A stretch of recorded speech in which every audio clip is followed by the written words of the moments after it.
ओम नमो भगवते वासुदेवाय।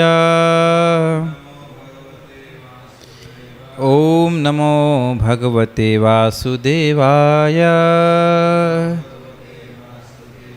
ओम नमो भगवते वासुदेवाय। हम आज श्रीमद् भागवतम के प्रथम स्कंद से प्रथम अध्याय के दूसरे श्लोक की चर्चा कर रहे हैं। मेरे पीछे बोलिए।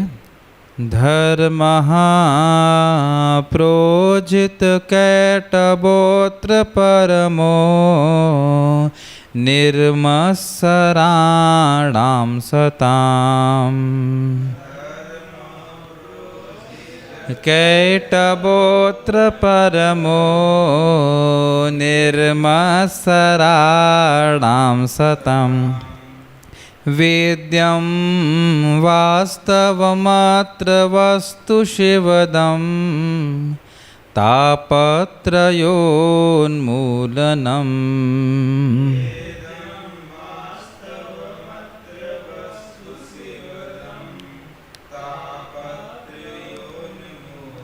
श्रीमद्भागवते महामुनिकृते किं वा परेरीश्वरः।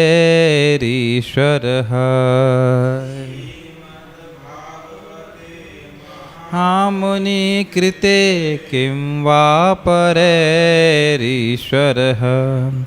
सद्यो हृद्यवरुध्यतेऽत्र कृतभिः शुश्रूषुभिस्तत्क्षणात्। रुध्यतेऽत्र कृतभिः शुश्रूषुभिस्तत्क्षणात्। सब लोग साथ में बोलिए। धर्मः प्रोजित कैटवोत्र परमो निर्मत्सराणां सताम्। वेद्यं वास्तवमत्र वस्तु शिवदं तापत्रयोन्मूलनम्। श्रीमद्भागवते महामुनिकृते किं वा परेरीश्वरः।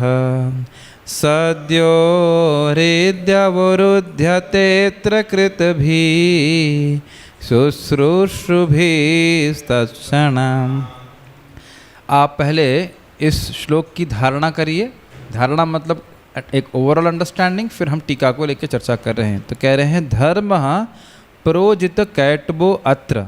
अत्र मतलब इस श्रीमद् भागवत शास्त्र में हर प्रकार के कैटव धर्म को प्रोजित मतलब बढ़िया से निकाल दिया गया है। कैटव का मतलब है चीटिंग, ठीक है।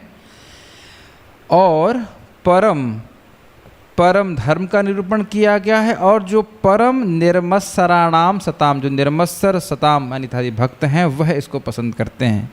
क्या जानेंगे इस शास्त्र से? तो कह रहे हैं वेद्यम वास्तवम अत्र वस्तु। इसमें वास्तविक वस्तु को आप जानते हो, उसकी चर्चा हम बाद में करेंगे कि वास्तविक वस्तु क्या है, लेकिन वास्तविक वस्तु को आप जानते हैं, इसे जानी जाती है।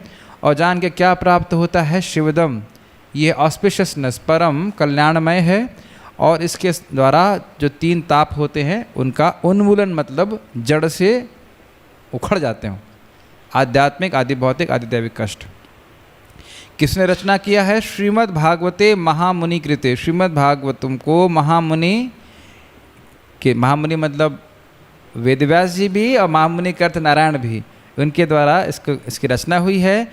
किम वा परेर, और किसी पर और किसी अन्य शास्त्र की क्या आवश्यकता है? क्यों ऐसा बोल रहे हो? तो कह रहे हैं ईश्वरः सद्यो हृदय अवरुध्यतेऽत्र, मतलब अत्र इस शास्त्र को सुनने मात्र, केवल इसी शास्त्र को सुनने मात्र से जो सुनने वाला है उसके हृदय में भगवान ईश्वर कृष्ण अवरुद्ध हो जाते हैं, बंध जाते हैं। और कौन सुनने वाले लोग होते हैं? कृतभी, जिन्होंने बहुत पुण्य किया है, उनके हृदय में शुश्रूषुभिः, जैसे ही सुनने की इच्छा आती है तत्क्षणात् उसी समय भगवान हृदय में अवरुद्ध हो जाते हैं। ये हो गई श्लोक की धारणा, अनुवाद शब्दार्थ सहित। अब हम लोग टीका पढ़ रहे हैं।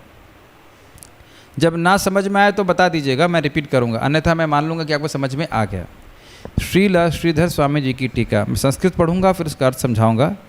इदानीं श्रोतृ प्रवर्तनाय श्रीभागवतस्य कांडत्रय विषयेभ्य सर्वशास्त्रेभ्य श्रेष्ठयम दर्शयति धर्म इति।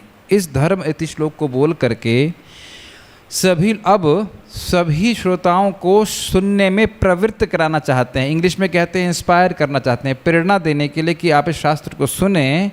कैसे शास्त्र को? श्री भागवत को, जो कांड त्रय विषय, कांड है कर्मकांड, देवता कांड और ज्ञान कांड। कर्म कांड में व्यक्ति कुछ कर्म कांड करता है जिससे उसको कुछ भौतिक लाभ प्राप्त होता है।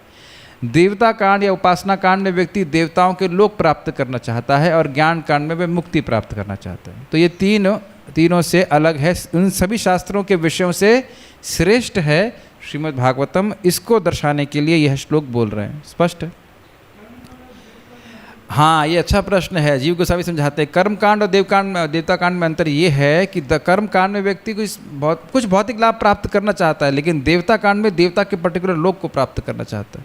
ये अंतर, यही ऐसे समझाया गया है इसमें। इंद्र का पद नहीं, लेकिन इंद्र का लोक प्राप्त करना चाहते हैं। और अगर आप किसी देवता की पूजा कर रहे तो इस जगत में भी आप कुछ महान बन सकते हो, ऐसा बोला, इसी प्रकार से समझाया गया था।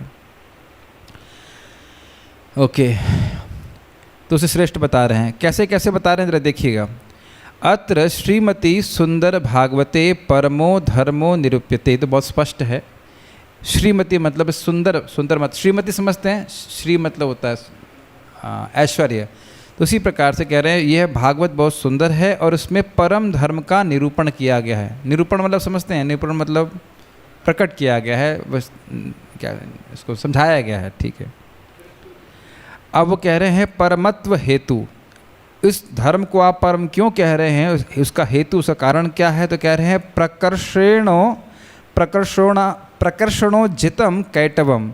बढ़िया से, उज्जितम मतलब झाड़ू मार के साफ कर दिया गया है कैटव को, किसी भी प्रकार के धोखे को बाहर कर दिया गया। तो धोखा क्या कहते हैं? कैटवम अर्थात फलाभिसंधि लक्षणम। जिस पूजा में कोई भौतिक फल की अभिलाषा होती है वह जीव के लिए भी कैटव है, और जो जिसकी पूजा कर रहे हैं उसके लिए भी कैटव है। इसको इस प्रकार के धर्म को बाहर निकाल दिया गया है। कपटम यस्मिन् सः, इसी को कपट कहा गया है। समझ में आ रहा है? इसी है। प्रशब्देन मोक्षाभिसंधिरपि निरस्तः। शास्त्रों में प्रायः मोक्ष को कोई अभिसंधि या अभिलाषा नहीं कहा गया है, लेकिन यहाँ पे मोक्ष की इच्छा को भी बाहर कर दिया गया है। क्यों? क्योंकि व्यक्ति अगर मोक्ष प्राप्त करता है सायुज्य भुक्ति, तो भगवान की सेवा की कोई अपॉर्चुनिटी नहीं होती। अपॉर्चुनिटी मतलब मौका नहीं होता है, इसलिए मोक्ष की अभिसंधि या मोक्ष की इच्छा को भी प्र शब्द से बाहर कर दिया है। नहीं तो उज्जता शब्द हो जाता, कहता सफाई कर दो, लेकिन बढ़िया से सफाई कर दी है, अर्थात मोक्ष की इच्छा भी नहीं यहाँ पे प्रतिपादित की गई है। फिर केवलम ईश्वर आराधना लक्षणों धर्मो निरूप्यते।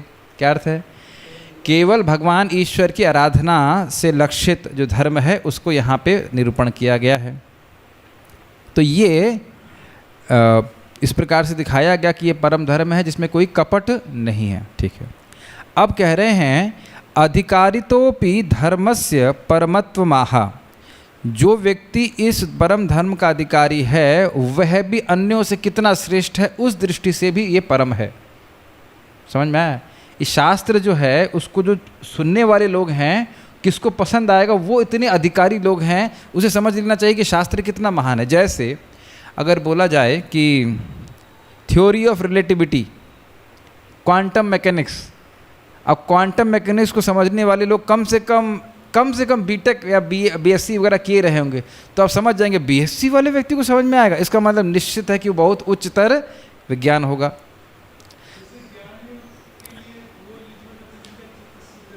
माइक पे बताइए अगर बोलना चाहते हैं। तो ये कह रहे हैं ज्ञान योग के लिए आवश्यकता है कि इसका चित्त शुद्ध रहे। यस, मगर भक्ति योग के लिए ये प्रीरिक्विजिट नहीं होता है, तो ऐसे कह देंगे ज्ञान योग श्रेष्ठ है। नहीं, भक्ति श्रीमद् भागवतम उसी को पसंद आएगा जिसकी अभी आगे योग्यता है, और उसमें बता रहे हैं योग्यता क्या है। कर्मकांडीय लोगों को श्रीमद् भागवतम पसंद नहीं आएगा। तो यहीं पे बात आ रही है कि जो लोग अधिकारी लोग हैं श्रीमद् भागवतम के, नहीं तो उसे परमहंस संहिता क्यों बोलते हैं? परमहंस मतलब योग्यता है। वैसे जो सुनेगा उसकी योग्यता का निर्माण भी हो जाएगा, ये भी शक्ति है इसमें, लेकिन योग मतलब इसका रसास्वादन कौन करेगा, किसको अच्छा लगेगा? तो यह है, बोल रहे हैं अधिकारी की दृष्टि से यह धर्म परम है। देखिए एक बात ध्यान देना चाहिए, आप थोड़ा समझ नहीं पाए। परम धर्म का अधिकारी कौन है? परम धर्म क्या है? परम धर्म जिसमें कोई कपट नहीं है, समझ गए? तो कोई कपट नहीं है तो वह निष्कपट भजन करने वाले व्यक्ति की अधिकारिता है। क्या अधिकारिता है? निष्कपटता। मोक्ष प्राप्त करने की इच्छा भी कपट है तो वह शुद्ध भक्ति का अधिकारी नहीं है, ये समझ लेना चाहिए। ठीक है, तो अधिकारी तो अपनी धर्मस्य परमत्वाह, मतलब अधिकारी की दृष्टि से भी यह धर्म परम है। तो क्या अधिकारी हैं? कह रहे हैं निर्मत्सराणाम। अब आप लोग टीका पढ़ना थोड़ा सीखें तो यहाँ पे स्टाइल है इनका कि यह कोई कॉमा नहीं देते। जैसे आप देखेंगे प्रभुपाद जी के टीका में लिखा रहेगा निर्मत्सराणाम डैश, उसका अर्थ लिखा रहेगा, तो डैश नहीं लगाते हैं आचार्य लोग, आपको समझ लेना चाहिए उसका अर्थ लिखा हुआ है। निर्मत्सराणाम अर्थात परोत्कर्षा सहनम मत्सर, दूसरे के उत्कर्ष को ना सहना यह मत्सरता है। अरे मुझसे बड़ा कौन है, मैं किसी से क्यों सुनूंगा, वह ऊपर क्यों निकल गया, उसकी टांग खींचो। ये आप कौन से कांड में देखते हो? कर्म कांड में बहुत बढ़िया से देखते हैं। दूसरा व्यक्ति प्राप्त कर रहा है तो उसकी टांग खींचेंगे, द्वेष रहता है। तो कह रहे हैं कि इस प्रकार के मत्सरता से जो तद रहिता नाम, जो इस मत्सर से रहित हैं, ऐसे निर्मत्सर व्यक्तियों को ये परम धर्म के अधिकारी हैं। समझ में आ रहा है? देखो उसमें देखना भी पड़ेगा आपको, ठीक है, समझ में आ रहा है? सताम का अर्थ है भूतानुकंपिनाम, अर्थात जिनका सभी जीवों पे अहेतु की दया रहती है। इससे भी समझ लेना चाहिए कि जो मुर्गा काटते हैं, मुर्गा खाने वाले लोग हैं, महाराज समझा रहे थे, उनको ही भागवत में कोई रुचि नहीं होगी। और इसको हम लोग दशम स्कंद में भी प्रमाण सुनते हैं। क्या है वो श्लोक? भूल रहा हूँ मैं भी श्लोक, जिसको जो मांस खाने वाला व्यक्ति, उसी को कृष्ण कथा पसंद नहीं आएगी। श्लोक भूल, किसी को याद है? अब याद नहीं। आत्महा करके श्लोक, ऐसा कुछ शब्द है, ऐसा शब्द है, भूल रहा हूँ। खैर, तो जीवों पे अनुकंपा करने वाले लोग, दया करने वाले लोग हैं, उन्हीं को यह परम धर्म अच्छा लगेगा जो शास्त्र में निरूपण किया है। तो इस प्रकार से एवं कर्मकांड विषयेभ्य शास्त्रेभ्य श्रेष्ठम उक्तम, इस प्रकार कर्मकांड के शास्त्र के विषय से भी श्रेष्ठता को दर्शित कहा गया है। क्योंकि कर्मकांड में वही लोग रुचि रखते हैं जो मत्सरता से युक्त रहते हैं, जिनके कंपटीशन है। प्रभुपाद जी बड़ा सुंदर बोलते हैं, इसमें कहते हैं this Bhagavatam is meant for those devotees who are free from competitive sense gratification. प्रतिद्वंदी की भावना से युक्त, इंद्रिय तृप्ति से जो रहित हैं, उनको ये भागवतम पसंद आएगा। तुम्हारे पास कार है तो मेरे पास 2 होनी चाहिए, तुम्हारे पास 2 है तो मुझसे बेहतर होनी चाहिए। इस भावना से जो रहित हैं, समझ रहे हैं ना कि उसका उत्कर्ष क्यों हो रहा है, हमारा होना चाहिए, इस भावना से जो रहित हैं, ऐसे लोगों को श्रीमद् भागवतम पसंद आएगी। स्पष्ट हो गया? तो ये कर्मकांड से श्रेष्ठ हो गया। अच्छा, अब कह रहे हैं ज्ञान कांड विषयेभ्योपि श्रेष्ठ महावेद्यमिति।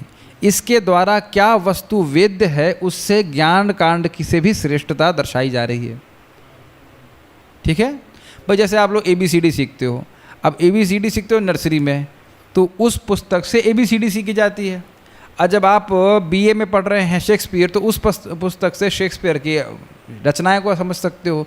तो रचना का दृष्टि से आप देखेंगे, जो विषय की दृष्टि से आप समझ सकते हो कि रचना की उत्कृष्टता समझ में आती है। समझ में आ रहा है? क्या विषय प्रतिपाद्य है, प्रतिपाद्य समझते हैं, निरूपित है, एक्सप्लेन्ड है, उससे हम रचना को समझ सकते हैं कि रचना कितनी श्रेष्ठ है। तो वह कह रहे हैं वास्तवम परमार्थ भूतम वस्तु वेद्यम न तो वैशेषिकाणाम इव द्रव्य गुणादि रूपम। तो कह रहे हैं इस शास्त्र में वास्तवम अर्थात परमार्थ भूत वस्तु ही वेद्य है। परमार्थ भूत वस्तु अर्थात जो सर्व जगह विद्यमान है, कौन है वो? भगवान कृष्ण। तो भगवान कृष्ण ही वस्तु के रूप में है। और क्या प्रमाण है? 10:46-43 उसमें उद्धव जी बताते हैं कि कृष्ण ही परमार्थभूत वस्तु हैं। ऐसी कोई वस्तु नहीं है जो कृष्ण ना हो, अर्थात कृष्ण की शक्ति ना हो। सर्वव्यापी हैं भगवान। अंडांतरस्तु परमाणु चयांतरम अस्तम। आप जानते हो गर्भोदक कषाय के रूप में वह ब्रह्मांड में भी हैं और हर परमाणु में भी हैं। तो ये बात सिद्ध है कि भगवान कृष्ण ही वस्तु हैं। जिनकी त्रिकालिक सत्ता होती है। इसको अर्थ समझते हैं? त्रिकालिक सत्ता, भूतकाल, भविष्यकाल, वर्तमान काल, हमेशा भगवान रहते हैं, कोई उनमें परिवर्तन नहीं आता, एक रस रहते हैं। तो उस वस्तु को, भगवान को आप इस शास्त्र से जानते हो। न तो वैशेषिकाणाम एवं द्रव्य गुणादि रूपम, जो वैशेषिक फिलोसोफर होते हैं वे द्रव्य गुणादि रूपम, इस जगत के ही द्रव्यों का एनालिसिस करते रहते हैं। 24 तत्वों को बनाएंगे, ये करेंगे, भूमि का बहुत सारे जो अर्थ, वाटर, फायर, एयर, ईथर कहा जाता है, उन सब का एनालिसिस करते रहते हैं, लेकिन भगवान को वह समझ नहीं पाते। अच्छा, तो इससे ज्ञान कांड के विषय से भी वह श्रेष्ठ हो गया, क्योंकि ज्ञान कांड के द्वारा भगवान को नहीं जान पाते। एसी बंद कर दीजिए। एसी चलाया क्या? एसी बंद कर दीजिए। आई थिंक नहीं चलाया, वो स्नैप कैसे हुआ था? चेक चलाया तो नहीं? ठीक है, बंद करिए, देख लीजिए। यद्वा वास्तव शब्देन वस्तुनो अंशो जीवो वस्तुनः शक्तिर्माया वस्तुनः कार्यम जगत च तत्सर्वं वस्तवेव न ततः पृथगेति वेद्यम। बहुत सुंदर कह रहे हैं। या फिर वास्तव शब्द के द्वारा हमें समझ में आना चाहिए वस्तु अर्थात कृष्ण का अंश जीव, कृष्ण की शक्ति माया, कृष्ण का कार्य ये जगत, यह सब कुछ ही वस्तु ही है, क्योंकि यह भगवान से संबंधित है, स्पष्ट है। और न ततः पृथगेति वेद्यम, यह वस्तु से अलग नहीं है और यह जाना जाता है। फिर कह रहे हैं अयत्नेव ज्ञातुम शक्यमिति अर्थः, बिना प्रयास के आप इसको जान लोगे श्रीमद् भागवतम को पढ़कर, अलग से प्रयास करने की जरूरत नहीं है। इनके बीच का संबंध भी हम समझ पाते हैं। ये तो आप जानते ही हैं कि पुरंजन उपाख्यान में जीव का किस प्रकार से जीव फंसा हुआ है उसका वर्णन है, तीसरे स्कंद में जीव का वर्णन है, जगत की सृष्टि का वर्णन दूसरे स्कंद, तीसरे स्कंद और 5वें स्कंद में है, माया के स्वरूप का वर्णन है और इनका संबंध किस प्रकार से जीव फंसा हुआ है, सारा संबंध ज्ञान इसमें बताया गया। तथा किमतः आह, वो कह रहे हैं शिवदम परम सुखदम, यह शास्त्र शिव देने वाला है अर्थात सुख देने वाला है। देखिए, जब तक जीव को सुख नहीं मिलता है उसके लिए कोई शिव यानी ऑस्पिशियसनेस यानी कि कल्याण नहीं है, ठीक है। तो इसके द्वारा सुख मिलेगा। अब ये सुख क्यों मिलेगा, इसको विश्वनाथ चक्रवर्ती ठाकुर जी कहते हैं क्योंकि भगवत प्रेम से भर जाता है श्रीमद् भागवतों को सुनकर, भगवत प्रेम जागृत होने लगता है, इसलिए वह सुखी हो जाता है और इसी कारण से भगवान का पार्षद भी बन जाता है आगे जा कर के। फिर कह रहे हैं किंच आध्यात्मिक आदि तापत्रयोन्मूलनम च, यानी कि गौण फल एक ये भी है कि जितने भी आध्यात्मिक आदि भौतिक आदि दैविक ताप हैं, इनके बारे में आप सब जानते हो, प्रसिद्ध हैं, उनका भी उन्मूलन हो जाता है, वह पूरी तरह से समाप्त हो जाते हैं। तो अनेना, इसके द्वारा ज्ञान कांड विषयभ्य श्रेष्ठयम दर्शितम अर्थात ज्ञान कांड के विषय से भी श्रेष्ठ है, क्योंकि ज्ञान कांड का अनुशीलन करने से तापों का निवारण नहीं होता, परम सुख प्राप्ति नहीं होती है और वह वस्तु का निरूपण नहीं करते हैं, इसलिए ज्ञान कांड से भी यह श्रेष्ठ है। क्या समझ पा रहे हैं या मुश्किल हो रहा? ठीक है। अब कर्तृत्वपि, लिखने वाला कौन है, वह कितना श्रेष्ठ है उसको देख रहे हैं। कह रहे हैं कर्तृत्वपि श्रेष्ठ माह, लिखने वाला जो उसका रचना करने वाला शास्त्रकार है वह कितना श्रेष्ठ है, उसके द्वारा भी यह शास्त्र अन्यों से श्रेष्ठ है। तो कह रहे हैं महामुनि श्री नारायण, महामुनि अर्थात भगवान श्री नारायण स्वयं इसको लिखे हैं। इसलिए आप ये प्रश्न नहीं कर सकते अरे सुनने मात्र से प्रेम हो जाता है, ऐसे कैसे हो सकता है। तो ये है भगवान ने स्वयं रचना की है, वो अपनी शक्ति से सारी अपना सारा तेज भागवत में रखे।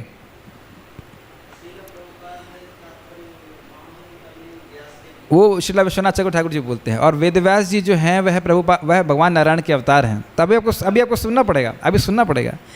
तेनः प्रथमम संक्षेपतः कृते, सबसे पहले भागवतम किसने बोली, भगवान नारायण ने। किसको बोली, ब्रह्मा जी को बोली। तो इसलिए बोल रहे हैं महामुनि अर्थात ओरिजिनल मूल रूप से भागवतम नारायण जी ने, भगवान नारायण ने बोली और उन्हीं भगवान, हम समझ सकते हैं उन्हीं भगवान नारायण के अवतार वेदव्यास जी ने इसका विस्तार किया, हमारे सामने विस्तार रूप में प्रस्तुत है। और इसका आज्ञा भी दी गई थी, जहाँ तक मुझे स्मरण आ रहा है, ब्रह्मा जी ने नारद जी को बोला कि आप इसका विस्तार कीजिए। याद आ रहा है, भागवतम में है, वो तो है। इसके अलावा भी जब ब्रह्मा जी नारद जी को एक ज्ञान दिया तो कहा आप इसका विस्तार कीजिए। तो ये मुझे श्लोक अच्छे से याद है, अभी ढूंढना पड़ेगा। तो विस्तार के रूप में हमारे सामने है। अब देवता यानी कि जो रचना करने वाले हैं वह स्वयं भगवान हैं, तो इसलिए भी श्रेष्ठ है। तो सबसे पहले भगवान श्री नारायण ने ब्रह्मा जी को 4 चतुश्लोकी भागवतम के रूप में भागवतम को दिया था, उसी को फिर विस्तार करके वेद व्यास जी ने इसको रचना करी।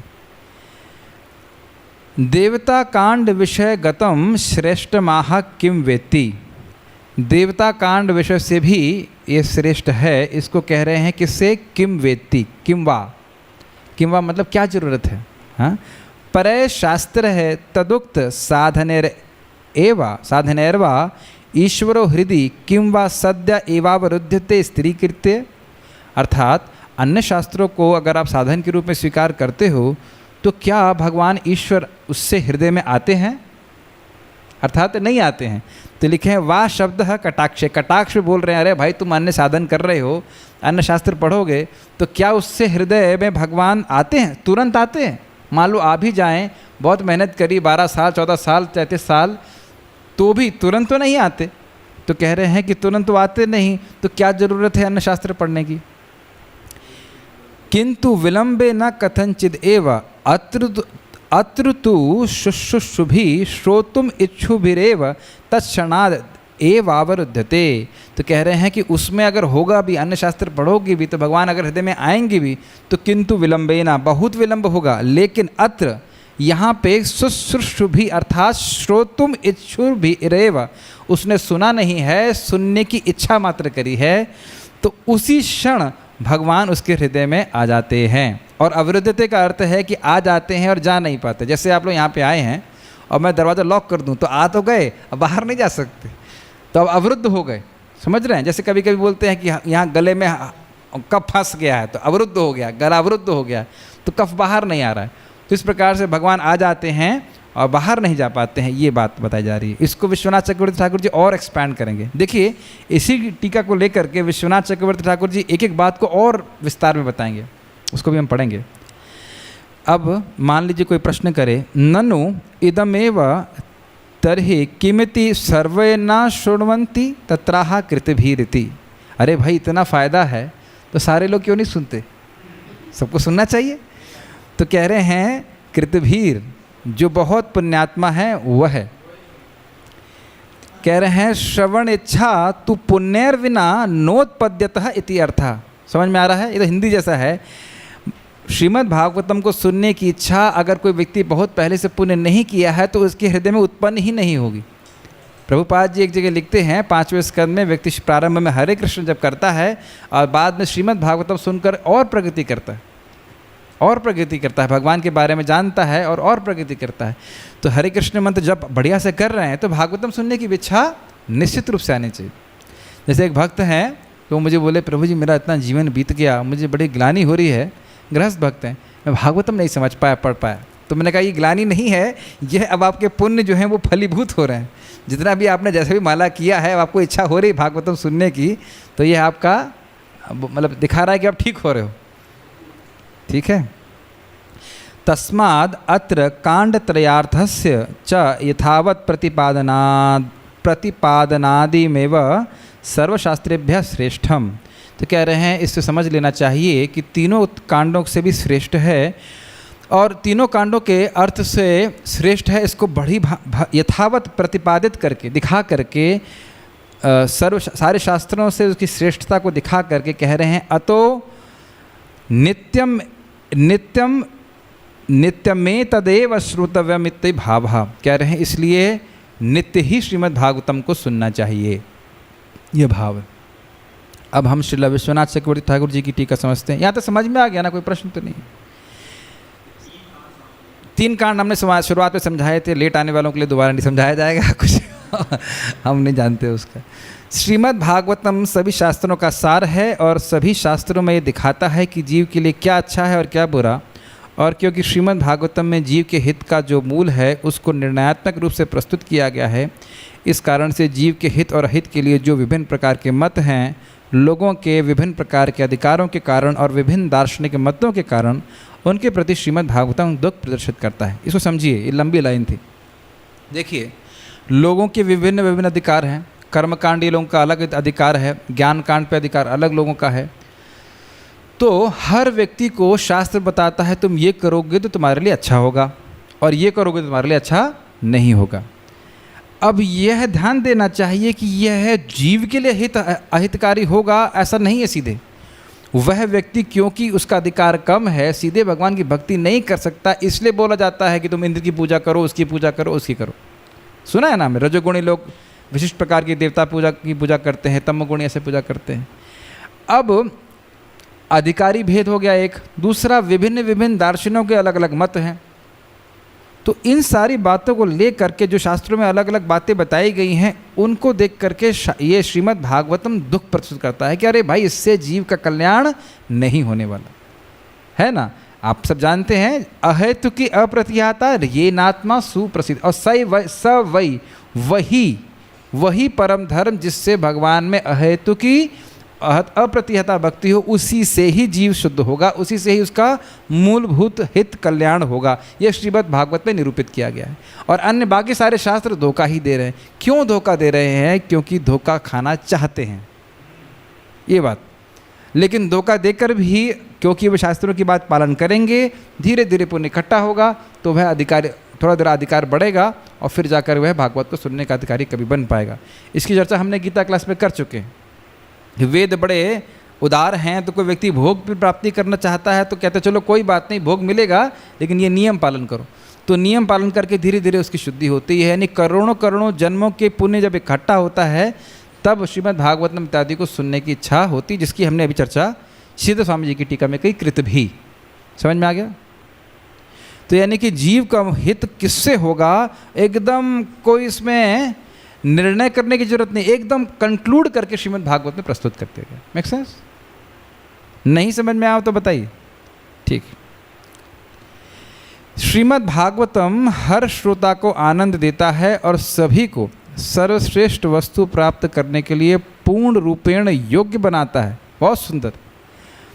क्यों आनंद देता है? क्योंकि भगवान के गुण इसमें रखे गए हैं। और अगर व्यक्ति परमहंस नहीं भी है, अयोग्य है, लेकिन कदाचित भक्तों के संग से वह भगवान की वार्ता श्रीमद् भागवतम को सुनने लगता है, तो वह भी परमहंस हो जाता है। जैसे कौवा अगर हंसों का संग करेगा तो वह भी हंस बन जाएगा, ऐसे उदाहरण से।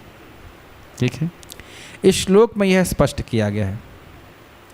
श्रीमद् भागवतम के श्रवण की प्रक्रिया के द्वारा, जो कि सबसे शुभ है, तो यहाँ पे श्रीमद् शब्द को बता रहे हैं कि यह परम मंगलकारी है, और जिसके द्वारा भगवान श्री कृष्ण अर्थात ईश्वर, जो सबके आश्रय हैं, वह तुरंत ही एक साधु व्यक्ति अर्थात कृतभी के हृदय में ग्रस्त हो जाते हैं, अर्थात अवरुद्धते। ये तो स्पष्ट है, ये तो हमने समझा दिया था। जो बातें स्पेशल अलग होंगी वह मैं समझाऊंगा। ये तो अभी हमने चर्चा किया था कि जैसे ही श्रीमद् भागवतम को सुनते हैं तो उस भक्त के हृदय में भगवान ग्रसित हो जाते हैं। ऐसे साधुओं की योग्यता यह है कि वह निस्वार्थ होते हैं, अर्थात निर्मत्सराणाम। श्रीधर स्वामी की टीका के अनुसार निर्मत्सर का अर्थ क्या था? एग्जाम दे रहा, जो दूसरों का उत्कर्ष ना सहन कर सके वह है मत्सर, उससे रहित व्यक्ति। तो यही अर्थ है, उनको कोई भोग की अभिलाषा नहीं है। और इसी कारण से इस शास्त्र के लिए वह योग्य हैं, क्योंकि इस शास्त्र में यही सिखाया गया है, परम धर्म सिखाया गया है, कोई कपट नहीं सिखाया गया। यह दिखाता है कि भक्तों के हृदय में प्रेम उदित होने लगता है, क्योंकि भगवान प्रेम के द्वारा ही वशीभूत होते हैं। ये बड़ा इंटरेस्टिंग है। अब यहाँ विश्वनाथ चक्रवर्ती ठाकुर जी समझा रहे हैं कि क्यों भगवान अवरुद्ध हो जाते हैं, क्यों बंध जाते हैं।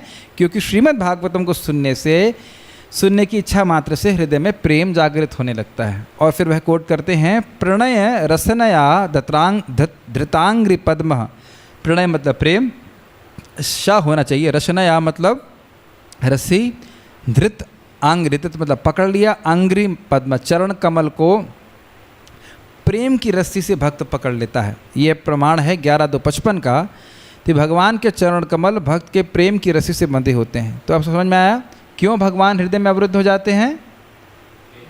क्योंकि हृदय में प्रेम जागृत होने लगता है। आप कहेंगे हमारे हृदय में हुआ नहीं, ऐसा नहीं है, श्रद्धा जागृत हो गई है, और श्रद्धा ही परिपक्व अवस्था में प्रेम कहलाती है। तो जितनी मात्रा में श्रद्धा बढ़ गई है, उतनी मात्रा में भगवान हृदय में आ गए। ठीक है। इसको प्रमाण दे रहे हैं श्री भगवान वाचा, ना रोधयति माम योगो न सांख्यम धर्म एव च न स्वाध्यायस्तपस्त्यागो निष्ठा पूर्तम न दक्षिणा व्रतानि यज्ञ छंदांसी तीर्थानि नियमा यमः यथावरुन्धे सत्संगः सर्वसंगाप हो हिमाम। तो भगवान स्वयं बता रहे हैं कि हे उद्धव, इसको मैं पढ़ दूंगा, समझ में आ जाएगा। केवल मेरे शुद्ध भक्तों का संग करके ही व्यक्ति भौतिक आसक्ति को त्याग सकता है और मुझे प्राप्त कर सकता है। संग मतलब उनके संग में बैठ करके श्रवण कीर्तन करना। अब किससे? ये तो हो गया अन्वय, कैसे प्राप्त करोगे? भक्त संग से, भक्त के संग में आके कथा सुन करके। और फिर कह रहे हैं कैसे नहीं प्राप्त कर सकते हो? कह रहे हैं अष्टांग योग, आत्मा को शरीर से पृथक देखना, अहिंसा, वेदों का अध्ययन, तपस्या, संन्यास, यज्ञ, दान, व्रतों का पालन, देवताओं की उपासना, गुह्य मंत्रों के उच्चारण, तीर्थाटन और अन्य नियमों का पालन करने के द्वारा प्राप्त नहीं किया जा सकता। मतलब जो इसमें लग रहा है वह मूर्ख है। तीर्थ यात्रा परिश्रम, केवल मनिर्भ्रम, यहाँ जाएंगे वहाँ जाएंगे, कुछ नहीं। श्रीमद् भागवतम को भक्तों के संग में सुनिए। कृष्ण उनके हृदय में भी प्रवेश करते हैं जिन्होंने अकस्मात भागवतम को सुनने की इच्छा जागृत कर ली है। उस क्षण से जब वह भागवतम को सुनना शुरू करते हैं, क्योंकि उस क्षण से उन्होंने भागवतम को सुनने की इच्छा की है, भले ही उनकी श्रद्धा भागवत में ना हो। इसका अर्थ यह है कि वह प्रेम जागृत कर लेते हैं केवल भागवतम को सुनने मात्र से। समझ में आई बात? अरे भाई, हम एक बार आगरा में क्लास दे रहे थे, वहाँ एकदम नया व्यक्ति आया, उसे पता ही नहीं था कि मैं भागवतम की चर्चा कर रहा हूँ, कुछ नहीं पता उसको। अकस्मात वैसे कुछ नहीं होता है, भगवान ने प्रेरणा दी, पहली बार आया और उसे पता भी नहीं कौन सा शास्त्रीय चर्चा हो रही है। अकस्मात वो आकर बैठ गया, सुनने लग गया। तो आप ये नहीं कह सकते कि श्रीमद् भागवतम में उसकी श्रद्धा है। जैसे मैं अपने अनुभव बोल रहा हूँ, मैं पहली बार मंदिर में रुका तो मॉर्निंग प्रोग्राम कर रहे थे, तो मुझे पता ही नहीं श्रीमद् भागवतम क्या है। निगम कल्पत नैमी शास्त्र क्षेत्र श्लोक चल रहा था, कुछ समझ में नहीं आ रहा क्या हो रहा है। तब ये नहीं कह सकते कि श्रीमद् भागवतम में मेरी श्रद्धा थी, लेकिन बैठे हैं सुन रहे। समझ में आए बात? भाई एक तो है कि आपको पता है कि 8 बजे क्लास है तो क्लास में नहीं जाना, एक तो ये श्रद्धा का लक्षण है। नहीं, 8 बजे क्लास है तो क्लास में जाना है, श्रद्धा है भाई, हाँ हम सुनेंगे फ़ायदा होगा, ये तो आप प्लान करके जा रहे हो। लेकिन अकस्मात चला गया, ऐसा ना घूमते देख क्या हो रहा है, कुछ लोग बोल रहे हैं, कुछ सुन रहे हैं, चलो जाके सुन लेता हूँ। तो अकस्मात ईश्वर की प्रेरणा से कोई आकर सुनने लग गया तो भी उसके हृदय में प्रेम जागृत होने लग जाएगा। जैसे कि आप सुनते हो कि अनजाने में ही नारायण बोल दिया था, तो अगर जानबूझ के नारायण बोले तो ये बात बोल रहे हैं। तो कैमुत्य न्याय से हम समझेंगे कि जो लोग श्रद्धा से भागवत सुनते हैं उनके हृदय में प्रेम कितनी जल्दी उदित होगा। तो अगर पूरा समय दे करके, समय निकाल करके श्रीमद् भागवतम सुनते हैं तो कितना फ़ायदा होगा। अब इसको प्रमाण दे रहे हैं, ये बहुत सुंदर है, ये भगवान के नाम के ऊपर हमारी श्रद्धा को जागृत करने वाला है। मेरे पीछे बोलिए, मधुरम मधुरम एतन मंगलम मंगलानाम। बोलिए,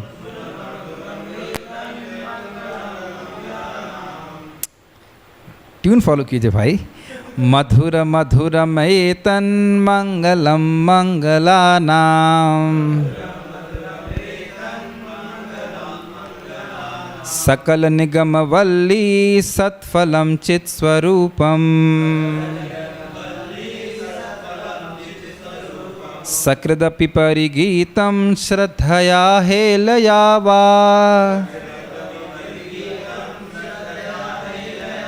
भृगुवर नर मात्रम तारयेत कृष्ण नामा। अर्थ स्पष्ट है, मधुर से भी मधुर है और मंगल से भी मंगल करने वाला ये कृष्ण नाम है। सकल निगम वल्ली सत्फलम चित स्वरूपम। निगम वल्ली का जहाँ तक मैं अर्थ समझ रहा हूँ, निगम वल्ली का अर्थ है कल्प वृक्ष। निगम मतलब वेद था, तो जितने भी वेद हैं उन वेद रूपी जितने भी कल्पवृक्ष हैं उसका सत्फल है, चित स्वरूपम, स्पिरिचुअल है, और उसका फल है ये हरिनाम। फिर कह रहे हैं सकृदपि परिगीतम, एक बार भी कोई बोल दे श्रद्धया हेलया वा, श्रद्धा के साथ या बिना श्रद्धा के साथ, भृगुवर नारमात्रम तारयेत कृष्णाम, वह नाम कृष्णाम उसको जरूर ही तार देगा। तो ये क्यों बोल रहे हैं? कह रहे हैं कि जो भगवान के संबंधित शब्द हैं वह बड़े शक्तिशाली होते हैं, इसको इसलिए श्लोक को वह उद्धृत कर रहे हैं। तो अर्थ मैंने समझा दिया, ये प्रभास खंड का है। यह श्लोक उन शब्दों की अचिंत शक्ति दिखाता है जिनसे कृष्ण का वर्णन होता है। तो आप कहेंगे अरे मुक्ति इतनी मुश्किल से मिलती है, नामोच्चारण करने मात्र से मिल जाती है। तो कह रहे हैं ये श्लोक है। तो इसीलिए श्रीमद् भागवतम को सुनने से प्रेम उत्पन्न हो जाता है, इसमें किसी को आश्चर्य नहीं करना चाहिए। उसके बाद वह कोट कर रहे हैं, दुरूहाद्भुते वीर्यस्मिन् श्रद्धा दूरेस्तु पंचके यत्र स्वल्पोपि संबंधे सद्याम भावजन्मने। दुरूह अद्भुत वीर्यस्मिन्, इन पंच साधनों का, दैट मीन्स नामोच्चारण, नाम संकीर्तन, भागवत श्रवण, श्रद्धाए श्रीमूर्ति सेवन, धामवास और साधु संग, भक्तों का संग करना, नाम संकीर्तन करना, धाम में रहना, श्रद्धा से भगवान के विग्रह की सेवा करना, और क्या था, साधु संग, भक्तों का संग, वो क्या था क्या, हाँ श्रीमद् भागवतम सुनना, हाँ हो गया। तो यह पांचों में इतनी शक्ति है कि इसमें श्रद्धा ना भी हो, श्रद्धा दूरेस्तु पंचके, श्रद्धा ना भी हो, यत्र स्वल्पोपि संबंध, और थोड़ा सा भी इसने अनुशीलन किया है, सद्याम अर्थात अगर वह अपराधी नहीं है तो भाव जन्मने, वह भाव भक्ति को प्राप्त हो जाएगा। इतना शक्तिशाली है। अब आप कहेंगे भाई हमने तो खूब संबंध कर लिया तो नहीं हो रहा, मतलब हम लोग सद्याम नहीं हैं, हमने अपराध किया है तो इसलिए थोड़ा टाइम लग रहा है, लेकिन हमें लगे रहना चाहिए, तो इसी से अपराध भी दूर हो जाएगा। ओके, समझ में आ रहा है या बहुत फास्ट जा रहा हूँ मैं? ठीक है। भक्ति रसामृत सिंधु का यह श्लोक दिखाता है कि मन भगवान में स्थित हो जाता है, ये फ़ायदा है। आपको याद हो तो मैंने 6:3:33 में चर्चा किया था कि जितनी शुद्धि जीव की तब होती है जब उसका मन भगवान में भागने लगता है, उतना और किसी शक्ति से नहीं होता है और किसी साधना से नहीं होता है। तो इसलिए इन साधनों से भगवान में मन लगने लगता है, इसलिए इन साधनों को महान शक्ति वाला कहा गया है। यह एक मानव के लिए सर्वोच्च सिद्धि है, और भगवान क्योंकि मन में ग्रस्त हो जाते हैं इस कारण से कहीं अन्यत्र नहीं जा पाते। क्या सिद्धि है सर्वोच्च सिद्धि? कि मन भगवान में लगने लग जाए, मन भोगों में ना जाए। और भगवान मन लगाने की बात छोड़िए, भगवान स्वयं ही आके हृदय में बैठ जाते हैं, तो फिर से बढ़िया, इससे अधिक उपलब्धि क्या है। भगवान का ऐसा ग्रस्तीकरण तुरंत होता है, अर्थात व्यक्ति की श्रद्धा ना हो तो भी किसी प्रकार इसमें शक्ति है भगवान कृष्ण को पूरी तरह आकर्षित करने की। ये तो स्पष्ट है, समझ रहे हैं आप एक्सप्लेनेशन मत मांगोगे ऐसा क्यों होता है। भगवान ने स्वयं ही रचना करके रख दिया है, और ये ध्यान देना चाहिए कि यह है वेदव्यास जी की समाधि भाषा है। ऐसा नहीं कि जैसे आजकल के उपन्यासकार लिख देते हैं वैसे लिख दिए हैं। समाधिस्थ होकर के भगवान की नाम रूप गुण लीला को अनुभव करके वह उसको रचनाबद्ध किए हैं, प्रकट किए हैं। ठीक, इसलिए भागवतम को एक महान विज्ञान समझना चाहिए। ठीक, यदि दो शब्दों सद्यः और कृतभि को साथ लिया जाए तो इसका अर्थ है, अब देखिए उसी को वह थोड़ा और अर्थ प्रकट कर रहे हैं, बड़ा इंटरेस्टिंग है कि कृष्ण योग्य व्यक्तियों के हृदय में तो तुरंत ही ग्रसित हो जाते हैं, और जो लोग योग्य नहीं हैं उनके लिए ऐसा कुछ समय के बाद होता है। तो अब ये हमारे लिए हो गया कि भाई हम लोग इतने समय से सुन रहे हैं तो क्यों हृदय में प्रकट नहीं हो रहे।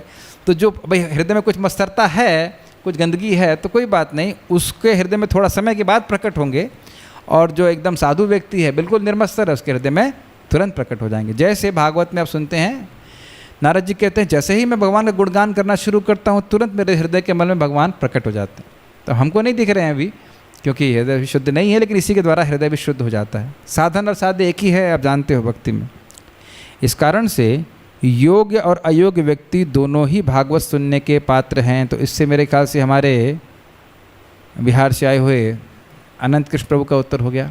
इसमें कोई अधिकारी नहीं, केवल सुनने की इच्छा होनी चाहिए। प्रभुपाद जी इसको बोलते हैं only qualification to understand Bhagavatam is a sincere desire to hear it. आपको सुनने की इच्छा होनी चाहिए बस, और कोई योग्यता की जरूरत नहीं है। ये बहुत बड़ा, बहुत गलत प्रचार हो रहा है, इस्कॉन में हो रहा है कि भागवतम नहीं पढ़नी चाहिए। हाँ, अरे अब हम नाम नहीं लेना चाहते हैं, लेकिन बहुत ऐसे प्रचारक बोलते भागवतम नहीं पढ़ो, बस भगवदगीता पढ़ो, भागवत मत पढ़ो, ऐसा बोलते हैं। अरे 10th कैंटो ना पढ़ो तो अरे प्रथम स्कंद नहीं पढ़ने के लिए बोलते हैं बहुत। अरे नहीं, भागवत पढ़ा नहीं है भाई, मैं तो अब मैं किसी का नाम नहीं लूँगा, लेकिन प्रभुपाद जी स्पष्ट बोलते हैं केवल एक ही योग्यता है, प्रथम स्कंद से चालू कीजिए और सुक्रमशः पढ़ते चले जाइए, तुरंत दशम स्कंद पे कूदिए मत। ये प्रभुपाद जी बोलते हैं एकदम सीधी। आप देख रहे हैं, सुनने की इच्छा मात्र से हम शुद्ध हो जाते। ठीक है, अरे भाई ये क्यों? इसीलिए है क्योंकि लोग शास्त्र पढ़ते नहीं, पढ़ाते नहीं, इसलिए अपने जो अब सोचिए एक व्यक्ति है, उनके डोनर वो यहाँ आए और हमने कहा आप महाराज जी के लेक्चर सुने हैं राधा गोविंद महाराज के? कहते नहीं। तो उनको दिया हमने। तो फिर जब उनके जो उनको संबंध में थे, बोले अरे तुम अभी योग्य नहीं हो महाराज के लेक्चर सुनने के लिए जबकि नाम महिमा दिया। बताओ, तो लोग चाहते हैं कि लोग अज्ञान में रहें। मेन बात है लोग चाहते हैं कि अज्ञान में रहें ताकि उनको हम कंट्रोल कर सकें, ये बात होती है। चलो ठीक है। उसके बाद कहा गया है पिबत भागवतम रसमालयम मुहुरहो रसिका भुवि भावकः। हे विचारशील व्यक्तियों, आप श्रीमद् भागवतम का स्वादन करें जो वेद रूपी कल्प वृक्ष का पका हुआ फल है। इसकी चर्चा हम करेंगे, ये भी बड़ा इंटरेस्टिंग श्लोक है। इसको हम श्रीधर स्वामी जी की टीका से चर्चा करेंगे, बहुत इंटरेस्टिंग है। उसके बाद कह रहे हैं यह स्वानुभावमखिल श्रुतिसारमेकम अध्यात्मदीपमतितितिर्षतां तमोन्धम संसारिणां करुणयः पुराण गुह्यम तम व्याससूनुमुपयामि मुनीनां। मैं इसका अनुवाद पढ़ दे रहा हूँ।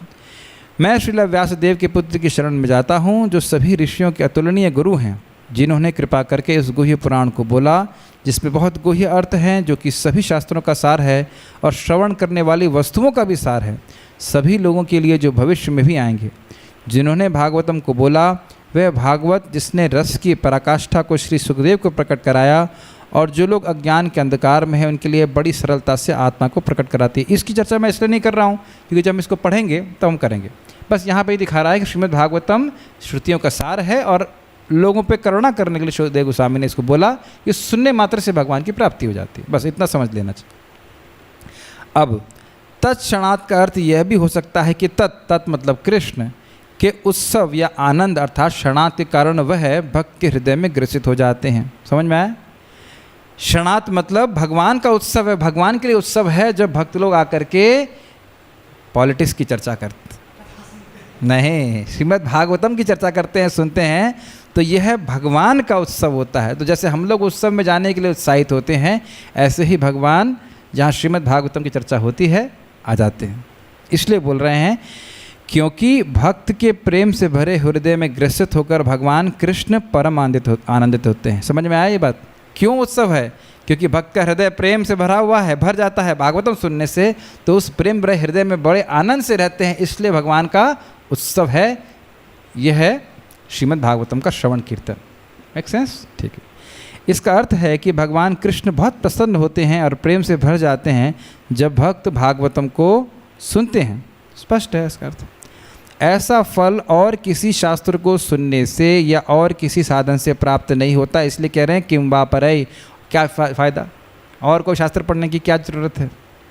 तो आप कहें गीता क्यों पढ़ते हैं? अरे बिना गीता के बेस के भागवतम समझ में नहीं आएगी। पहले श्लोक से चालू हो रहा है, हम उन परम सत्य का ध्यान करते हैं, तो उस परम सत्य के अन्य बेसिक पॉइंट्स आप गीता के द्वारा समझ लेते हैं, तो फिर आपको भागवतम पढ़ने में सुविधा होती है। शास्त्र को सुनने के, मैं जो बातें हमने श्रीधर स्वामी जी की टीका में चर्चा कर रही है उसको मैं ज़्यादा एक्सप्लेन नहीं कर रहा हूँ। हाँ, कुछ स्पेशल पॉइंट्स तो मैं समझाऊंगा। शास्त्र को सुनने के महान फल को बताने के बाद यह श्लोक शास्त्रकर्ता की महानता को बताता है। ये हमने अभी पढ़ा था ना, महामुनि कृते कर्तृत्वरूपी। ओके, महामुनि शब्द इंगित करता है कि भगवान स्वयं ही ऋषि बने। अब ये आपके बात का उत्तर हो गया यहाँ पे। अब देखिए, विभिन्न आचार्य विभिन्न अर्थ लेते हैं, तो उसमें कोई मतभेद नहीं है। इस भगवान स्वयं ही ऋषि बने, ऋषि मतलब वेद व्यास जी, और इस कृति का आयोजन किया क्योंकि ऐसा शास्त्र में वर्णित है। तो ठीक है, यह भागवत सबसे पहले सूक्ष्म रूप में भगवान के द्वारा 4 श्लोकों में प्रकट करी गई। अब देखिए, दोनों ही बातों का समन्वय कर लिया। महामुनि अर्थात वेद व्यास, महामुनि मतलब श्री नारायण। भगवान श्री नारायण ने 4 श्लोकों में प्रस्तुत किया और उसको विस्तार करके वेद व्यास जी स्वयं नारायण के अवतार हैं, उन्होंने भी इसकी पूरी संकलन किया। स्पष्ट है। फिर वे इसको प्रकट कर रहे हैं, कस्मै येन विभासितोऽयम् अतुलो ज्ञान प्रदीपः पुरा तद्रूपेण च नारदया मुनये कृष्णाय तद्रूपिणः योगेन्द्राय तदात्मानाथ भगवद्राताय कारुण्यतस् तत्शुद्धम विमलम विशोकम अमृतम सत्यम परम धीमहि।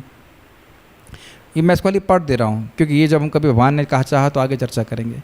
मैं उन शुद्ध तथा निष्कलुष परब्रह्म भगवान नारायण का ध्यान करता हूँ जो दुख तथा मृत्यु से रहित हैं और जिन्होंने प्रारंभ में इस ज्ञान के अतुलनीय दीपक को ब्रह्मा से प्रकट किया था। ये तो समझ रहे हैं, ब्रह्मा जी को दिया था। तत्पश्चात ब्रह्मा ने इसे नारद मुनि से कहा, जिन्होंने इसे कृष्ण द्वैपायन व्यास से कह सुनाया। श्रील व्यासदेव ने इस भागवत को मुनियों में सर्वोपरि सुखदेव गोस्वामी को बतलाया, जिन्होंने कृपा करके इसे महाराज परीक्षित से कहा।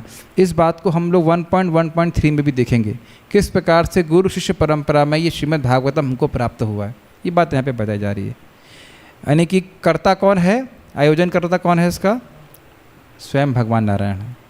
व्यासदेव के द्वारा पूर्णतः प्रकट करने के बाद प्रश्न यह है कि इस शास्त्र को सुनने के द्वारा क्या समझा जाएगा। ये बहुत इजी है। क्या समझा जाएगा? भगवान कृष्ण, बहुत सिंपल है। वह वस्तु जो कि वास्तविक है, अब इसको समझा रहे हैं, अर्थात भूतकाल, वर्तमान काल और भविष्य काल में अपरिवर्तनशील है, वह उनके द्वारा ज्ञेय वेद्यम है, जो कि निस्वार्थ है। अर्थात वास्तविक वस्तु क्या है? जो तीनों, जिसकी त्रिकालिक सत्ता है, और कौन जान सकेगा? जो निर्मत्सर है। बस स्पष्ट है। जो मुझे समझाना नहीं लगा वो नहीं समझाऊंगा। जो स्वार्थी भी क्यों ना हो, वह इस शास्त्र को सुनकर अपनी स्वार्थपरकता त्याग देते हैं। तो कितने उदार हैं। श्रील विश्वनाथ चक्रवर्ती ठाकुर जी कह रहे हैं, अरे भाई आप निर्मत्सर नहीं हो तो श्रीमद् भागवतम को सुनोगे तो निर्मत्सर हो जाओगे। कर्मकांड ज्ञान कर्म में कोई रुचि नहीं रहेगी, भगवान को समझ पाओगे। स्वार्थी लोगों को भी भागवत सुनने का उत्साह होता है, क्योंकि वह भी इस शास्त्र को समझ सकते हैं। अच्छा, इंटरेस्टिंग है। इसीलिए बहुत बार भागवत में निरूपण भी किया गया, जो उसको सुनेगा उसको राज्य प्राप्त होगा, पत्नी प्राप्त होगी। तो क्यों किया गया है? क्या कर्मकांड का वर्णन कर रहे हैं? ना। उस प्रकार से जो स्वार्थी लोग हैं उनको भी लपेट रहे हैं कि आओ भाई भागवत सुनो, और सुनने के बाद वह भी अपनी भोग की वासना को त्याग देंगे। ये है ट्रिक है सुखदेव गोस्वामी जी की। यह वास्तविक वस्तु भगवान वैकुंठ के नाम, रूप, गुण, उनका धाम, उनके भक्त और उनकी भक्ति। तो समझाना नहीं, है स्पष्ट है, क्योंकि सारे भगवान के जो गुण हैं वह सब त्रिकालिक सत्य हैं। मैं कुछ बातें एज्यूम कर ले रहा हूँ कि आपको पता है, तो इसलिए मैं उनको स्पष्ट नहीं कर रहा हूँ। Isn't it make sense? मैं नए लोगों को क्लास नहीं दे रहा हूँ, तो आपको समझ में आ रहा है ना ये बात? भगवान के नाम, रूप, गुण, लीला सत्य हैं, ये पता है ना? ये समझाने की जरूरत नहीं है। क्योंकि इस जगत की वस्तुएं हैं परंतु शाश्वत नहीं है, इस कारण से वैकुंठ और भौतिक जगत दोनों ही वास्तविक हैं, लेकिन वैकुंठ वाकई वास्तविक है और भौतिक जगत नहीं। अब ये थोड़ा सा चेंज किया उन्होंने बोला भाई है, जगत का वर्णन है, ठीक है, जगत भी वस्तु है, भगवान का शक्ति है, लेकिन ये हमेशा नहीं रहता। तो इसलिए मुख्य जो जिस बात का निरूपण हुआ है वह भगवान के धाम का, भगवान के चिन्मय लीलाओं का और भगवान के परिकरों का वर्णन हुआ है इसमें, मुख्य रूप से ये बात बोलना चाहते हैं। अब प्रश्न यह है कि इस शाश्वत वस्तु के बारे में ज्ञान प्राप्त करके क्या लाभ मिलेगा? ये भी एक अच्छा प्रश्न है। ये बड़ा सुंदर है। शिवदम शब्द की व्याख्या कर रहे हैं, वो कह रहे हैं भगवान के प्रेम से भरे पार्षद के बनने के फल के रूप में यह है मंगलमयता प्रदान करता है, अर्थात शिवदम। समझ में आया? श्रीमद् भागवतम को सुनने से व्यक्ति प्रेम प्राप्त करेगा और भगवान के धाम की प्राप्ति करेगा, इसलिए यह शिवदम है। समझ में आया शानू प्रभु? क्यों शिवदम है? हाँ, प्रेम बढ़ेगा और भगवान के पार्षदत्व की प्राप्ति होगी, व्यक्ति पार्षद बन जाएगा। जैसे हम अजामिली केस में देखते हैं, और अम्बरीश महाराज को भी बोला गया गौतम ऋषि ने कि आप जगत का क्षय चाहते हो तो आप भागवतम को सुनो। इतना शक्तिशाली। जगत के 3 तापों से मुक्ति एक गौण फल के रूप में मिलता है भागवत सुनने से, तापत्रयोन्मूलनम। ये समझ में आ रहा है? मुख्य फायदा है भगवान के पार्षद बन जाएंगे और 3 तापों से मुक्ति तो अपने आप हो जाएगी। अच्छा, एक इंटरेस्टिंग बात यह है कि देखो IAS की तैयारी में गचरा पढ़ते हैं लोग 15 मैं 12 घंटे तो मान के चलिए, 12 घंटे मान के चलते हैं, और क्या फ़ायदा होने वाला है? बल्कि जो तीनों ताप हैं वो बढ़ जाएंगे IAS ऑफिसर बन करके, है ना? और जितना टेंशन उसको होगा बढ़ जाएगा ना। लेकिन यहाँ तीनों तापों का निर्मूलन हो जाएगा, हम भगवान के पार्षद बन जाएंगे, लेकिन हम कोई प्रयास नहीं करते। भक्त होकर के भी हम उतना प्रयास नहीं कर रहे। हो सकता हो आप लोग लग रहा है क्या है, इतना सब टीका वीका पढ़ रहे हैं। तो सोचिए, जब IAS ऑफिसर बनने के लिए इतने मेहनत करता है, तो हमें भागवत पढ़ने के लिए, भगवान का धाम जाने के लिए कितनी अधिक मेहनत करनी चाहिए। सोचने वाली बात। हम किसी पे कोई थोप नहीं रहे हैं, सोचने वाली बात। और केवल सुनना है, लेकिन ऑफिशियल सुनना नहीं, प्रेम से, बढ़िया से, श्रद्धा से सुना जाए तो फायदा होगा। इस शास्त्र में कौन सा कार्य करने की आज्ञा है? तो कह रहे हैं यह शास्त्र धोखा देने वाले उस पद को बड़ी प्रबलता से झाड़ू मारकर बाहर निकालता है जो व्यक्ति को सच्चे उद्देश्य से भ्रमित कर दे। तो ये प्रोजित को समझा रहे हैं, बहुत स्पष्ट है। मतलब उद्देश्य क्या है? ईश्वर की आराधना, निस्वार्थ ईश्वर की आराधना ही जीव को संतुष्ट करती है। उसके अलावा किसी भी प्रकार का कपट रूपी जो आराधना है उसको बाहर कर देते हैं। स्पष्ट है। बहुत सारी बातें ईजी हो जाती हैं आप जब सीधे स्वामी जी की टीका पढ़ते हैं, क्योंकि उसी से बेस लेकर के आचार्य लोग आगे बढ़ाते हैं टीका को। ये स्पष्ट है। इसका अर्थ है कि सकाम कर्क पथ को बहिष्कृत कर दिया गया है, ये हमने समझा दिया था। अर्थात पूरी तरह से इंगित करता है कि मुक्ति के पथ को भी बहिष्कृत कर दिया गया है। निष्काम कर्मयोग, इंद्रिय और मन के निग्रह रूप अष्टांग अंगों के साथ ज्ञान योग को और अष्टांग योग को भी बहिष्कृत कर दिया गया है। परंतु परम धर्म अर्थात शुद्ध भक्ति को करना है। वह स्पष्ट है, क्या करना है? शुद्ध भक्ति करनी। परम धर्म भगवान की प्रेममय सेवा करनी, बाकी सब बाहर कर दिया गया है। ये तो कुछ समझाना नहीं है। इसको परम या सर्वश्रेष्ठ इसलिए कहा गया है क्योंकि भक्ति सर्वश्रेष्ठ तरीका है, क्योंकि यह हर प्रकार के सुख को देने वाला है, अर्थात भौतिक सुख, मुक्ति सुख और प्रेम सुख, और साथ साथ यद्यपि यह गौण फल भी देता है फिर भी यह निष्कलुषित रहता है। ये बड़ा इंटरेस्टिंग है, बहुत ध्यानपूर्वक सुनिए। देखिए, अगर किसी के हृदय में भौतिक इच्छाएं हैं भी, देखिए सबसे बढ़िया तो है कि वह ना बिल्कुल निस्वार्थ करे, लेकिन ऐसा तो होता नहीं है। अगर भौतिक इच्छाओं से युक्त होकर के भी भक्ति करता है तो कालांतर में भक्ति के प्रभाव से वह उनसे उन फलों को प्राप्त भी करेगा और फिर उनकी इच्छा से मुक्त भी हो जाएगा। मेरी बात समझ में आ रही है? ध्रुव महाराज थे, उनको फल प्राप्त हुआ लेकिन वह उसकी इच्छा को भोगने की इच्छा को से भी मुक्त हो गए। तो यानी कहने का अर्थ यह है कि भक्ति परम धर्म क्यों है? अगर भक्ति भगवान को अर्पित की जाती है, यह फल प्राप्त भी हों तो भी जो भक्ति की है वो स्टोर रहेगी उसकी, और भक्ति करता रहेगा, उसका हृदय शुद्ध होता चला जाएगा और फिर इन फलों की इच्छा भी समाप्त हो जाएगी। जैसे हम देखते हैं दिति इंद्र को मारने के लिए पुत्र चाहती थी, भगवान के भजन करी, पुत्र प्राप्त भी हुए लेकिन मारने की इच्छा समाप्त हो गई, है ना? हर जगह हम बार बार इस प्रकार से देखते हैं। तो इसलिए कह रहे हैं पर धर्म है यह अन्न, जो कुछ भोग प्राप्ति हो जाती है उससे उसका जो करता है वह कलुषित नहीं होता, भक्ति उसकी डाउन नहीं होती, वो भक्ति करते रहना चाहिए। इसीलिए बोला गया है उदारधी, जो बहुत उदार व्यक्ति हैं वह भगवान की भक्ति करते हैं चाहे किसी भी उद्देश्य से करें, वह परम धर्म नहीं है, लेकिन परम धर्म इसलिए बोला जा रहा है यहाँ पे कि वह उन इच्छाओं से कलुषित नहीं होता, वो उस व्यक्ति को शुद्ध कर दे रहा है। ये सूक्ष्मता समझ में आई? ठीक। इसलिए यह श्लोक अभिधेय तत्व को प्रदर्शित करता है। अभिधेय मतलब क्या करना है, भक्ति भगवान का जो प्रेम है वह प्रयोजन है। करना क्या है? भगवान के बारे में श्रवण कीर्तन करना है। श्रवण कीर्तने जले करोय सिंचन। तो सबसे सर्वश्रेष्ठ व्यक्ति श्रीमद् भागवतम का सुनना है, श्रवणीय वस्तु है ये। बाद में यह दर्शाया जाएगा कि कोई भी व्यक्ति मानव भक्ति कर सकता है। सवय पुंसाम परो धर्मो ये तो भक्ति रधोक्षजे अहैतु की प्रतिहता ये आत्मा सुप्रसिद्धति। ये समझ जानते हैं, संपूर्ण मानवता के लिए परम धर्म वही है जिसके द्वारा मनुष्य दिव्य भगवान की प्रेम भक्ति प्राप्त कर सके। ऐसी भक्ति अकारण तथा अखंड होनी चाहिए जिससे आत्मा पूर्ण रूप से तुष्ट हो चुके। इसको भी हम एक्सप्लेन नहीं कर रहे हैं, लेकिन एसेंस यही है कि परधर्म का अनुशीलन करके, साधना भक्ति का अनुशीलन करके व्यक्ति को भगवान में प्रेम प्राप्त होना चाहिए। ये सब हमें आगे चर्चा करने वाले हैं। अत्र मतलब यहाँ, अर्थात इस शास्त्र में शब्द की आवृत्ति हुई है, 3 बार बोला गया है, इस पर जोर देने के लिए कि केवल इस शास्त्र के द्वारा ही भगवान अपने भक्तों के द्वारा जीते जाते हैं। मतलब केवल इसी शास्त्र से भगवान हृदय में अवरुद्ध होते हैं। केवल इसी शास्त्र में और किसी शास्त्र में नहीं वह वास्तविक वस्तु प्रस्तुत की जा रही है। समझ में आया? केवल भागवतम से ही भगवान हृदय में अवरुद्ध होते हैं, भगवान जाने जाते हैं। केवल भागवतम में ही भगवान वास्तविक वस्तु का निरूपण हुआ है, और केवल भागवतम में ही और किसी शास्त्र में नहीं परम धर्म का प्रतिपादन हुआ है, और हर प्रकार के कैटव धर्म का बहिष्करण भी केवल भागवत में हुआ है। अर्थात अन्य शास्त्रों में कुछ न कुछ कैटव धर्म, चीटिंग धर्म का मिलावट हुई है, केवल यहीं पे है।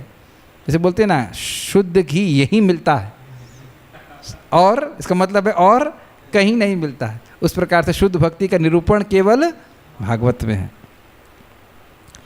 हर प्रकार के अन्य योगों को भी केवल इसी शास्त्र में बहिष्कृत किया गया। ये तो आप देख सकते हैं, अन्य शास्त्रों में अन्य योगों का वर्णन है, बोलते भी हैं। पद्म पुराण भी पढ़ेंगे तो कहेंगे हाँ हरि नाम करो, बीच बीच में भगवान का नाम उच्चारण करते हैं और कहते हैं सर्वश्रेष्ठ है। उसके बाद भी साथ साथ इसकी पूजा भी करो, उसकी पूजा भी करो, यह भी है। तो यह सब नहीं है। भागवत में इसका वर्णन है, उसके द्वारा ये समझ लेना चाहिए कि जो जो वस्तु योग बिल्कुल नहीं है उसको भी बहिष्कृत कर दिया गया है। तो इस प्रकार से हमने श्रीमद् भागवतम के श्रवण की महिमा को सुना। तो अब भगवान ने चाहा तो आगे भी हम 1.1.3 की चर्चा करेंगे। We should stop here.